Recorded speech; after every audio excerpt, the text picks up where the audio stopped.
glorification of toppers. Okay, this is the first silly thing about the Indian schooling system, and that is the over glorification of toppers. I remember in school, the topper used to be given some unfair amount of attention. I don't know why. Like, there are 50 people sitting in one class, 60 people sitting in one class, but no matter what teacher comes into the class, the teacher will focus on the topper. If in our school a new teacher used to come, the principal used to tell that teacher that you have to focus on that person because he or she is the topper. So please make sure that the topper is satisfied with your teaching. Everyone else is okay, fine. This is one big gripe that I have with the education system, that why are you glorifying one particular person? That particular person is good at one particular thing. Other people are also good at other things. Yeah. Some people are good at arts. Some people are good at, managing other people. Some people are good at science or quizzes or debates or declamations, whatever the case may be. But why do you give this unfair advantage to one person? I don't know. That's a very, very weird thing that I've seen in the Indian schooling system. Yeah, just toppers being glorified doesn't make sense. Everyone else is there in the class. If the teacher is teaching and the benchmark is topper ko samajh aa gaya, okay, fine. That shouldn't be the benchmark, right? If the weakest student in the class understands what you're saying, then your job is done as a teacher. So I think more people start thinking from that perspective. Now, point number 2 is, rant point number 2 is theory, no practical. Let me give you an example, okay? Let's remember those classes when we were studying English or history in our school, yeah? In English classes, at the end of every chapter, there is this segment. As at least in my Himachal board books, it used to be there. And in CBSE also, I remember. At the end of almost all chapters, there is this question or this section which says that in groups of 3 or in groups of 4, sit together and discuss what fascinated you the most about this story. Or have a debate on the poet said this. Do you agree with it? Do you not agree with this? So, at the end of every English chapter, there used to be this activity. Have you ever done that activity? Tell me. Ever done that activity? If you have, then I will come to your school. I will shake hands with your English teacher. I'll be very happy to meet your English teacher. I haven't done that ever. Like, there was one time when I told the English teacher, ma'am, can't we have this discussion? And she was like, okay, fine. Lots of theory. And in history books as well, there are, these things given at the end that take your students to a museum, show them this, show them that, or have the discussion, that should this law exist, should this law not exist, etc., etc. Like, there is no practical. The only practicals we do is the chemistry lab, and even in the chemistry labs, we just go and look at the teacher doing the experiment. We ourselves are not very adept at doing anything because the teacher or the lab attendant is always scared that you will break some test tube or something else. Yeah. So I don't know why this happens. Where is the practicality? Like, if you are learning something, why don't you apply it and actually enjoy the process? That is something that I don't enjoy. And the third point is, we emphasize only on marks. First thing ever is emphasizing on marks. Yeah. And the importance given to marks runs so deep in our society that, even at your house, you would have faced this someday or the other. Your parents will tell you, get rank 1 or rank 2 in the class, I will gift you this. They never tell you, are you enjoying your classes? Okay, aren't you enjoying your classes? Okay, let me make sure you enjoy your classes. Are you enjoying your classes? If you start enjoying science, just giving an example of motivation, if you start enjoying science, then I will give you this gift. Okay, how many marks did you get? 88. Next time 95% you will get motorcycle. It's so deep rooted into the society. And even in the classes, yeah, especially when you have board examinations, yeah, what do they tell you? Do they tell you to read the entire chapter thoroughly? Do they spend time thinking about the philosophies behind the chapter? No. All they do is, okay, people, this paragraph is very important, mark it down, direct question will come from this. It attracts a certain amount of audience. But if you notice, I would love to get into the philosophy of things as well. I would love to get into why did this thought process occur in a human brain? Who was the first person to think about it? How does it work? Why is it important? Etc. etc. Yeah.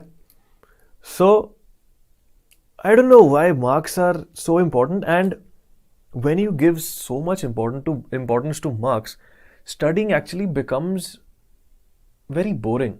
I faced this when I went from 10th class to 11th class. Till 10th class, I actually used to enjoy the process of studying. Okay, I used to read the school books on my own. Of course, I used to listen to my teachers in the class, they were good teachers. But especially when I used to study the books on my own, I used to enjoy it. Like each and everything was fascinating for me. And when the internet was there, I got a computer thanks to my father when I was in 7th standard. Okay, at that time it had just come in the market, broadband systems and all of that. So got the internet, used to try and search for things online as well. Used to try and figure out how things work, etc. etc. So for me, science was really fascinating till the end of 10th class. As soon as I moved to 11th class, I tried to continue my fascination towards it. Yeah, whenever we used to go out, whenever something used to happen, I could relate it to science and I used to feel happy about it. But people did not care. Like, all people used to care, even the teachers used to care about rank in the test, marks in the test. If I am being able to relate something taught in the class to a real life scenario, isn't that the real meaning of learning? But how am I being gauged? How am I being judged? What was your rank in your last test? So sad. So that actually took away the charm of science from me, and it all became about just getting marks in the test. Sadly, that charm was lost for a few years. Now, when I've started teaching, it has again come back. I want to pass that on to you guys as well. One weird statement that you would have read in your social sciences, that competition brings out the best in everyone. That is the biggest amount of rubbish that I've ever heard. Have you heard that? Competition is a way to bring out the best in everyone. That's the most foolish, pathetic statement I've ever heard. Competition is the way to bring out the best in one person and make everyone else feel bad about themselves, basically. 1% top 2% people, they'll feel happy about themselves. What about everyone else? What about the majority? Isn't it? Are they feeling good after the competition? No. First person, very happy. Second, okay, happy. Third one, I'll do better next time. Fourth and fifth one, okay, I'll do better next time. What about the remaining 45-50 people in the class? Does the rank 50 think next time I will top? No, the rank 50 will think, what have I done with my life? What am I doing? Why am I such a failure? I don't understand why marks and competition is made out to be such a huge thing. Competition is not the way to get things done properly. Every education system faces these problems. It's just how we've been colonialized somewhere or the other. That's where it comes from. Earlier, our education system used to be very practical. Have you read about Gurukuls? Gurukul वगैरह सुने होंगे ना आपने, that the disciple used to go to a teacher's place and live there for a very long period of time. So when you live with someone, when you live with your teacher, you're not just learning one subject or two subjects, you're learning the way of life. So Indian education actually used to be very practical in nature, yogic practices and whatever you want to call them. But eventually we just got colonialized and things just turned into something else altogether. So yeah, 3 rants over over glorification of toppers, and all theory, no practical, too much glorification to the marks. Fourth thing that I'm going to say, it might be a little controversial. I'm pretty sure it's not controversial for any of you, but if anyone of your parents watches it, might be controversial. Let me say it out. In our schooling system, we have this very, very, very weird trend. If you think about it, it's a very, very weird trend of making boys and girls sit separately. Isn't it? Boys will sit here, girls will sit here. Even if the teacher does not do it, the students will themselves do it. Hey, why are you sitting with girls? Hey, hey, hey. What is that? So, I don't know why they do it. And I know they call it co-education schools, co-ed, है ना? And कहने को तो it is, gender equality and co-education and everything. But you know what happens later on in life when you haven't interacted with the opposite gender? Number one, it becomes very awkward later on in life to have a conversation with the opposite gender. Yeah. Second of all, you know nothing about the dynamics that go on in their brain or in their physiology or psychology. Yeah. Do you get what I'm trying to say? There is such a huge problem in our society that, gender inequality, let's just put it under that bracket, still exists in our society. And shocking to see some videos of surveys, etc. online. Yeah. How will we get rid of that if our co-education schools are not allowing the two genders to exist equally in the school? How will we get rid of that if our co-education schools are not allowing the two genders to exist equally in the school? Yeah. And since you guys are all grown up, you are in 11th or 12th class, do you remember that one biology class where they make the boys sit in another room, make the girls sit in another room and teach them different things? Just say yes or no. Do you remember that class? Yeah. For boys, that particular biology class is in a different room. For girls, it's in a different room. Why? That is so bad. Shouldn't men know about the menstrual cycle? Just don't understand why that happens. Yeah. And this active segregation of gender every single day is what makes things worse later on. If you are a co-education, then be a co-education system. Humans should be treated as humans. Yeah, I can see some people are saying no. It's good that you haven't faced it, but I can see a lot of people are saying yes as well. So yeah, the problem still exists in the schooling system. Anyway, so I hope that doesn't happen anymore. And for people who are saying that no, it hasn't happened, I'm really glad to see that. Implicit discrimination of gender is something that I really dislike about not just our schooling system, but also a lot of our society does that implicitly. Difference bana ke rakh diya hua hai bas. Yeah. So if you're not able to understand each other's problems, what is each other's thought process, what's the point of being in a co-education school? Yeah. So this is my fourth point. Co-education system is very distracting. That's the problem. They separate you, and that is what distracts you. If they let you realize that everyone is just human and you have to interact with other human beings in life, then you won't feel distracted with it. You won't feel distracted by it. Okay. So do you see the problem lies a little deeper, bro? Yeah. It's not distracting. It is the reality of life. If the reality of life is distracting to you, then what is going on? Yeah. So gender bias is what creates that awkwardness, that tension between the two genders. If there is no gender bias from the beginning, you will not feel that distraction, that awkwardness, that shyness, or whatever you're feeling. Fifth point is, again, a little that's personal to me, is that we pay the most amount of attention to academics. Extracurricular activities are called extracurricular activities because they are not a part of the curriculum.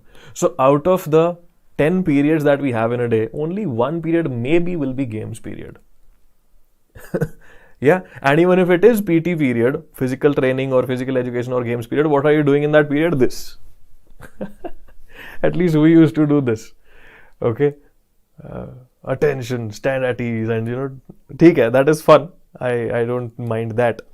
But there is undue importance in our schooling system given to academics. And sports, in some schools, in some colleges, it is glorified, but most of the places it isn't. Music, speaking skills, art and craft, that is just something tertiary. Yeah, something so tertiary that people don't even think about. Like if you say that I enjoy drawing, yeah, let's say you're sitting in your house, some people come to your house, maybe your father's friends or relatives, whatever. They're like, beta, kya karna pasand hai aapko? What do you like to do in life? I like to draw. Okay, that is fine, but Do you like math? Do you like biology? Yeah, I can see a lot of people saying one period per week. Yeah, even we had the same problem. In the entire week, there used to be just one games period. I think there used to be two or three, but and the PT teachers period or the physical education period is treated with such less respect. Like if it is the physical education period, some other teacher will come, sir or madam, whoever is teaching you the physical education, that we want to take this period. Can we take? We need to teach more mathematics. So the PT period is generally considered as a free period, and any other teacher who wants to just grab that period does that.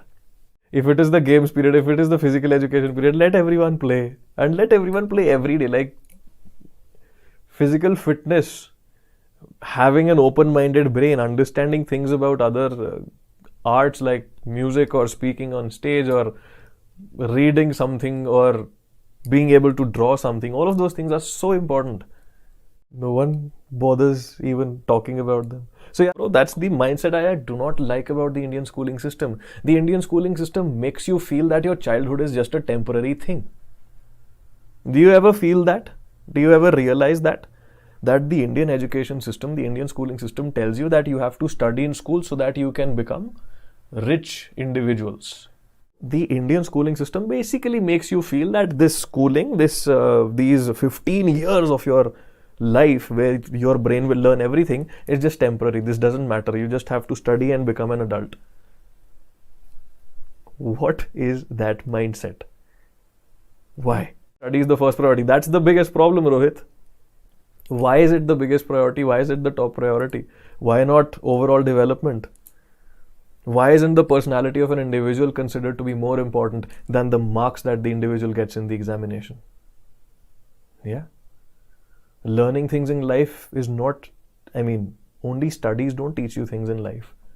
Every experience that you have in life teaches you something. So, you know what happens when you have uneven development. Achha, let me take an example. Let's say you plant a tree, okay, in your backyard. All you're doing is just giving it too much water every day. You're like, किसी ने तो बोल दिया, someone told you that water is important for plants. You're just giving it water every day. The soil is not nourished properly. There is no sunlight that's coming into that backyard. Okay, the place that you've put your tree in, it's not big enough for the tree to be able to grow. You are not worried about any other factor. Okay, little bit sunlight, okay, fine. Little bit soil, okay, fine. I'll just put water. Will that give you a good plant? No. I agree, water is important, but everything else is important at the same time. Why aren't we giving all the importance to the other things? Why only academics? Why only studies? Yeah, there's also discrimination against South Indians. Like in history textbooks, they mention only the North Indians who did something for the freedom struggle, but not about the South Indians. True, man. I think there is some bias, and that bias may not be conscious. Whoever is writing the books may not have the knowledge of other things either. So yeah, these biases sadly do exist.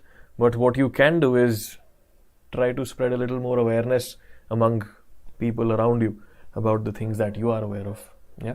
And the first point was over glorification of toppers. Yeah. The second point was all theory, no practical. The third point was giving undue importance to marks. Fourth point was gender segregation, and fifth point was extracurriculars are not even considered important. Only academics is given importance. Whereas academics is just one aspect of life. Life is not just about studying and working. All the education systems face this problem. There's nothing perfect in this world. There never will be perfection. Perfection is an imperfect idea. So all we can strive to do is improve it step by step. Envisioning perfection is in itself, it just distracts you from making actual improvements. Because if you start getting into the problems, there are infinite problems. So instead of focusing on one and solving it step by step, people just think of problems rather than the solutions.